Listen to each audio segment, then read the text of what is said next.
Hello, my name is Sid. You may recognize me from some of my earlier work. No entry, no running, and my favorite, caution, slippery surface. Of course, my work doesn't just stop there. I've also done no diving, no pushing, watch out for falling objects, and I've had my share of slips, trips and falls.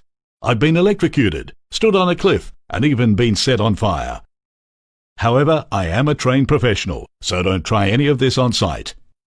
But when it comes down to it, I'm just like you. I live an active life. I like to windsurf, canoe, hike, skateboard, swim, hang out with friends, water ski, ride a bike, ride a horse, wear a dress, dive, read a good book, go to work in my pants and sometimes shoot stuff. I keep clean, recycle, and have a massive pair of scissors and a comb.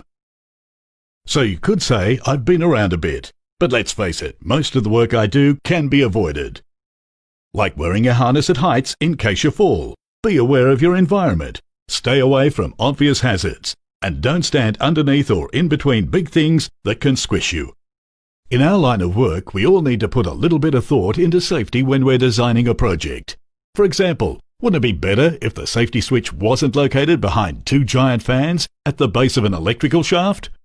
Or if there was a way of working at heights, without actually working at heights? Maybe we could make some of the big stuff somewhere else and just bring it in when we needed to, and then just put it together on site. If only we could travel into the future to see how design decisions made today can have an impact on tomorrow. When this office was designed and built, a certain type of carpet was used in the fit-out. Unfortunately, everyone blamed Mr. Plumpton's love of experimental cooking, particularly his sprout and camembert pie, for the nausea and obnoxious gases that were making everyone sick.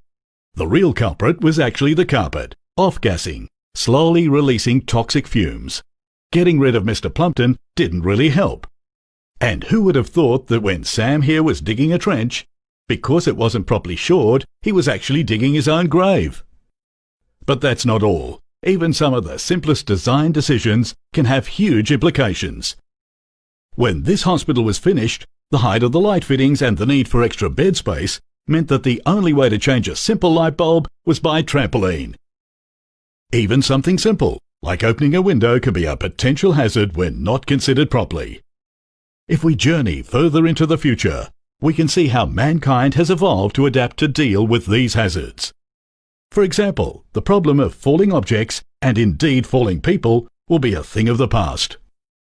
And that those hard-to-reach places will no longer be considered hard to reach, but more a test of skill and flexibility. But problems seldom go away, they're just replaced by new ones.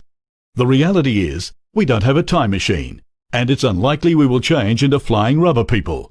But the WHS laws around the country have changed. We now have a responsibility to remove hazards through the design process. At Laing O'Rourke, we want to lead the way in smarter thinking and safer design in the life cycle of our projects, construction, design maintenance, operations and demolition.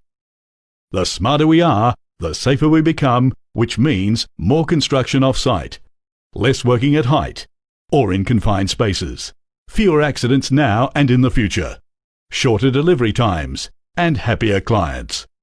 So please, think about the decisions you make today and the impact they'll have tomorrow. See you around and stay safe.